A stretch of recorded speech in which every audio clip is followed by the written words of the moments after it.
নমস্কার বন্ধুরা, পম্পার কিচেনে আপনাদের সকলকে স্বাগত। আজ আমি ডিম আর সুজি দিয়ে অপূর্ব একটা নরম তুলতুলে স্পঞ্জি কাপ কেকের রেসিপি আপনাদের সাথে শেয়ার করব। প্রেসার কুকার, ছোট্ট বাটি বা কেক টিনের মধ্যে নানা ধরনের কেকের রেসিপি আগে আমি আপনাদের সাথে শেয়ার করেছি, চাইলে দেখে নিতে পারেন। তবে আজ এই কেকটা বানাবো ছোট্ট ছোট্ট কাগজে যে চায়ের কাপ হয় তার মধ্যে। আশা করছি বাচ্চা থেকে বড় সবাই ভীষণ পছন্দ করবে আর খুব মজা করে খাবে। আর এই কেকটা দেখতে যেমন সুন্দর, খেতে তেমনই অপূর্ব, অসাধারণ। তাহলে চলুন দেরি না করে আজকের এই অপূর্ব স্বাদের কাপ কেকের রেসিপিটা দেখে নেওয়া যাক। আজকের যে কেকটা বানাবো তার জন্য দেখুন এখানে আমি একটা ডিম ব্যবহার করব। ডিমটাকে এই পাত্রের মধ্যে আমি নিয়ে নিলাম। এই ছোট একটা বাটির হাফ বাটি দিয়ে দেবো এখানে সাদা তেল। আর আজকের সমস্ত উপকরণ কিন্তু এই বাটির মাপ করে আমি ব্যবহার করব। এর মধ্যে দিয়ে দেবো একই বাটির মাপ করে এক বাটি চিনি। চিনিটাকে দেখুন আমি খুব সুন্দর করে ব্লেন্ড করে নিয়েছি। চেষ্টা করবেন এই কেক বানানোর জন্য ব্লেন্ড করা চিনি ব্যবহার করার। দিয়ে দেবো সামান্য একটু লবণ। এবার এই তিনটি উপকরণ একসাথে আমি খুব সুন্দর করে ব্লেন্ড করে নেব। এটাকে যত সুন্দর করে ব্লেন্ড করবেন কেকটা কিন্তু ততটাই স্পঞ্জি হবে, ততটাই অপূর্ব হবে, খেতে অসাধারণ হবে, দেখতেও অপূর্ব হবে। তো এবার এটাকে আমি 5 থেকে 7 মিনিট সময় দিয়ে খুব সুন্দর করে ব্লেন্ড করব। এই মিশ্রণটা ব্লেন্ড করার পর দেখবেন অনেকটাই চেঞ্জ হয়ে যাবে, দেখলেই বুঝতে পারবেন যে এটা কেকের উপযুক্ত হয়ে গেছে। তো যাই হোক 5 থেকে 7 মিনিট বা 10 মিনিট সময় দিয়ে এটাকে খুব সুন্দর করে ব্লেন্ড করতে হবে। 10 মিনিট সময় দিয়ে মিশ্রণটাকে দেখুন আমি খুব সুন্দর করে ব্লেন্ড করে নিয়েছি। দেখতেই পাচ্ছেন ঘনত্বটা কেমন হয়েছে, একদম কিন্তু ক্রিমি ক্রিমি হয়ে গেছে। এই রকমই ঘনত্বটা হবে, তাতে করে কি হবে কেকটা কিন্তু একদম পারফেক্ট হবে। তো যাই হোক মিশ্রণটাকে দেখুন আমি খুব সুন্দর করে রেডি করে নিয়েছি। এবার দেখুন একটা আমি ছাঁকনি নিয়ে নিলাম। এর মধ্যে দিয়ে দেব এই বাটির মাপ করে 2 বাটি গমের আটা। আরো এক বাটি দিয়ে দিলাম, মোট 2 বাটি গমের আটা এখানে ব্যবহার করব। দিয়ে দেব 1 বাটি সুজি। এবার সুজি আর আটাটাকে এইভাবে একটু ভালোভাবে চেলে নেব। একটু চেলে নিলে কি হয়, এই যে ব্যাটারটা বানাবো খুব স্মুথ হবে আর কেকটা যখন বানাবো কিন্তু অপূর্ব হবে, একদম স্পঞ্জি হবে। তো চেষ্টা করবেন একটু চেলে ব্যবহার করার, তাতে করে কেকের রেজাল্টটা কিন্তু খুব ভালো হয়। তো যাই হোক এবার এটাকে দেখুন খুব সুন্দর করে আমি চেলে নিচ্ছি। এবার সমস্ত উপকরণ খুব সুন্দর করে আমি ব্লেন্ড করে নেব। আচ্ছা, এটা ব্লেন্ড করার সময় জল কিংবা দুধের প্রয়োজন। তো এটাকে কিন্তু আমি দুধ দিয়ে ব্লেন্ড করব। 1 কাপ এখানে দুধ নিয়ে নিয়েছি। দুধের পরিমাণটা কম বেশি করেই দিতে হবে। তো ব্যাটারটা বানানোর সময় যতটা দুধের প্রয়োজন হবে ততটাই কিন্তু দিতে হবে। কেকের ব্যাটারটা দেখার পর আপনারা বুঝতে পারবেন ঘনত্বটা কেমন হবে, সেই ঘনত্বই কিন্তু দুধটা ব্যবহার করতে হবে। তাই দুধের মাপটা কিন্তু আমি আপনাদের বললাম না, ব্যাটারটা বানানোর জন্য যতটা দরকার ততটাই আমি ব্যবহার করব। আচ্ছা, আপনাদের হাতের কাছে যদি লিকুইড দুধ না থাকে তাহলে কিন্তু মিল্ক পাউডার বা গুঁড়ো দুধ ব্যবহার করে তারপর কিন্তু এরকম জল দিয়ে ব্লেন্ড করলে হবে, নতুবা জলটাকে গরম করে মিল্ক পাউডার দিয়ে দুধটাকে মেল্ট করে ব্যবহার করলে হবে। যে কোনো একটা রকম ভাবে দুধ ব্যবহার করবেন, তাতে করে কি হবে কেকের রেজাল্টটা কিন্তু একদম পারফেক্ট হবে। এখানে যেহেতু আমি সুজি ব্যবহার করেছি তাই মিশ্রণটাকে আমি 10 মিনিটের জন্য রেস্টে রেখে দেব। 10 মিনিট পর আমি আবার ফিরে আসব আর 10 মিনিট পর আমি আপনাদের দেখাবো ব্যাটারটার ঘনত্ব কেমন হয়েছে বা কেমন হলে আজকের এই কেকটা একদম পারফেক্ট হবে, সেটা আমি আপনাদের দেখিয়ে দেব। তো এখন দেখুন ঘনত্বটা কিন্তু একটু ঘন করেই করেছি। এটা 10 মিনিট পরে দেখবেন আরো ঘন হয়ে যাবে। তো যাই হোক 10 মিনিট পরে আমি আবার ফিরে আসছি, ততক্ষণ আমি কিছু কাজ কমপ্লিট করব।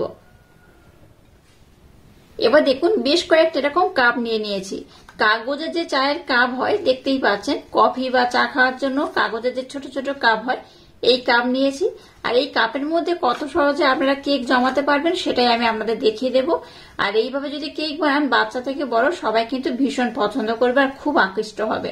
আচ্ছা, এবার দেখুন এই যে কাপটা নিয়েছি, এই কাপের মধ্যে কিন্তু খুব ভালোভাবে আমি তেলের প্রলেপ লাগিয়ে দিয়েছি। তেলের প্রলেপ লাগানোটা আর দেখানো হয়নি, কিন্তু তেলের প্রলেপ দেখুন সবগুলোর মধ্যে খুব সুন্দর করে আমি লাগিয়ে দিয়েছি।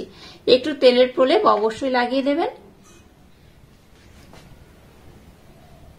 এবার দেখুন মিশ্রণটাকে আমি নিয়ে নিয়েছি আর মিশ্রণটা দেখুন আগে থেকে কিন্তু বেশ ঘন হয়ে গেছে। এই দেখুন কতটা ঘন হয়েছে দেখে বুঝতেই পারছেন। এবার দেখুন যে 1 কাপ দুধ নিয়েছিলাম তার মধ্যে থেকে অল্প একটু রয়ে গেছে, তাই দিয়ে দিলাম সম্পূর্ণ। এখানে আমি 1 কাপ দুধ ব্যবহার করলাম। আবার এটাকে আমি খুব সুন্দর করে ব্লেন্ড করে নেব। দুধটা দিয়ে এটাকে আমি আবারও খুব সুন্দর করে ব্লেন্ড করে নিয়েছি। এবার এখানে বেশ কয়েকটা উপকরণ অ্যাড করব। এবার এখানে সামান্য একটু ভ্যানিলা এসেন্স দিয়ে দেব, অল্প করে দিলাম, 1/2 চামচের মতো। 1/2 চামচ দিয়ে দেব বেকিং পাউডার। যতটা বেকিং পাউডার নিয়েছি তার 3 ভাগের 1 ভাগ বেকিং সোডা দিয়ে দেব। আবার একটু দুধ নিয়ে নিয়েছি। বেকিং পাউডার আর বেকিং সোডার উপরে একটু আমি দুধ অ্যাড করব।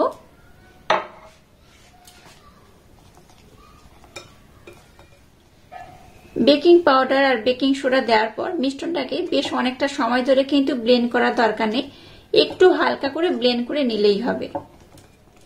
মিশ্রণটাকে দেখুন এবার আমি খুব সুন্দর করে রেডি করে নিয়েছি। এই দেখুন ঘনত্বটা এইরকমই হয়েছে, খুব ঘন নয় আবার খুব পাতলাও নয়। এখানে মোটামুটি আমি 1 কাপ দুধ ব্যবহার করেছি আর সামান্য একটুখানি অ্যাড করেছি। তো যাই হোক 1 কাপ দুধ হলেই কিন্তু এটা হয়ে যাবে। এটাকে দেখুন খুব সুন্দর করে ব্লেন্ড করে নিয়েছি। এবার এখানে আমি আর একটা উপকরণ অ্যাড করব। এবার দেখুন পাতি লেবু নিয়েছি। পাতি লেবুর রস 2 থেকে 4 ফোঁটা দিয়ে দিলেই হবে।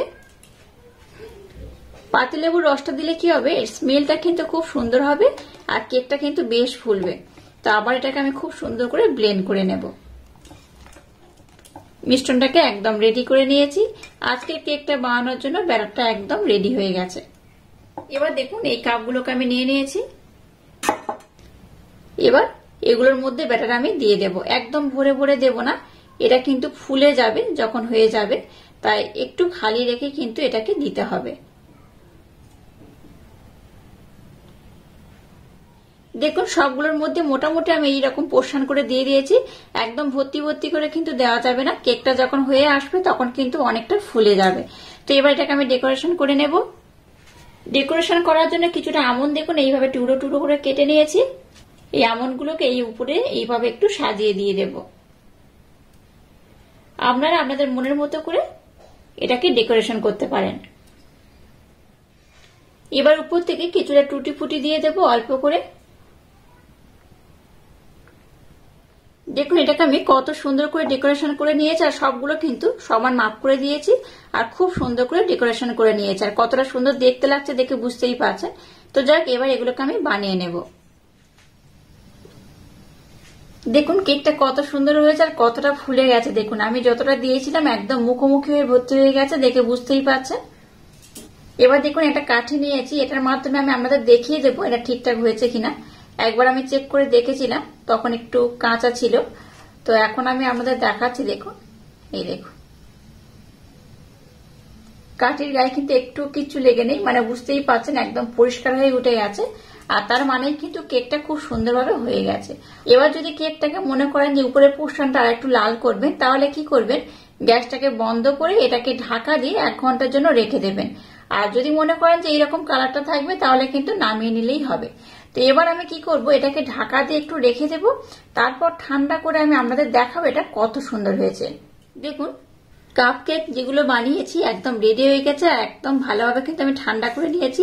ঠান্ডা হলেই দেখবেন এটা অটোমেটিক কিন্তু ছেড়ে উঠে আসবে। আর যদি এটা থেকে তুলতে অসুবিধা হয় তাহলে কি করবেন, এই কাগজটাকে কেটে দেবেন, তাতে করে কিন্তু খুব সুন্দর হয়ে যাবে। তো আমি আপনাদের একটা দেখাবো এটা কত সুন্দর হয়েছে। অটোমেটিক দেখুন ধার থেকে কিন্তু ছেড়ে উঠে আসছে। এই দেখুন এইভাবে ট্যাপ করবেন, দেখবেন অটোমেটিক উঠে আসবে। এই দেখুন একটু লেগে নেই, সবগুলো কিন্তু খুব সুন্দরভাবে হয়ে গেছে আর কতটা জালিদার হয়েছে। এই দেখুন একদম কিন্তু স্পঞ্জি জালিদার। এই দেখুন দেখে বুঝতেই পারছেন কতটা অপূর্ব, কতটা অসাধারণ হয়েছে। একবার না বানিয়ে খেলে আপনারা বিশ্বাস করতে পারবেন এটা কতটা অপূর্ব, কতটা অসাধারণ খেতে হয়। আমি একটা আপনাদেরকে উঠিয়ে দেখালাম এটা কত সুন্দর হয়েছে। আপনারা কিন্তু এই কাপ সমেত এটাকে সার্ভ করতে পারেন, নতুবা এইভাবে কিন্তু আলাদা করে পাত্রেও এটাকে সার্ভ করতে পারেন। তো এটা যদি কাপের মধ্যে দিয়ে সার্ভ করেন তাতে করে কি হয়, দেখতে ভালো হয়। এটা যখন কাউকে সার্ভ করবেন সে যদি নিজে এই কাপ থেকে কেকটা তুলে খায় তাহলে কিন্তু ভীষণ মজা পাবে। তো যাই হোক আর এইভাবেও কিন্তু সার্ভ করতে পারেন। তো আমি অবশ্যই একটা আমাদের ভেঙে দেখাচ্ছি। দেখুন কতটা হয়েছে সুন্দর, কতটা অসম্ভব মজাদার, কতটা জালিদার হয়েছে। এই দেখুন একদম কিন্তু এইভাবে ভেঙে যাবে, দেখে বুঝতেই পারছেন। এইভাবে বানালে বাচ্চা থেকে বড় সবাই ভীষণ পছন্দ করবে আর খুব মজা করে খাবে। আর আজকের এই অপূর্ব স্বাদের কেকের রেসিপিটা যদি আপনাদের ভালো লাগে তাহলে চ্যানেলটাকে লাইক, শেয়ার, কমেন্ট এবং সাবস্ক্রাইব করবেন। আর পাশে থাকা বেল আইকনটা প্রেস করে দেবেন। তাহলে টাটা, আবার দেখা হচ্ছে নতুন কোনো রেসিপি নিয়ে।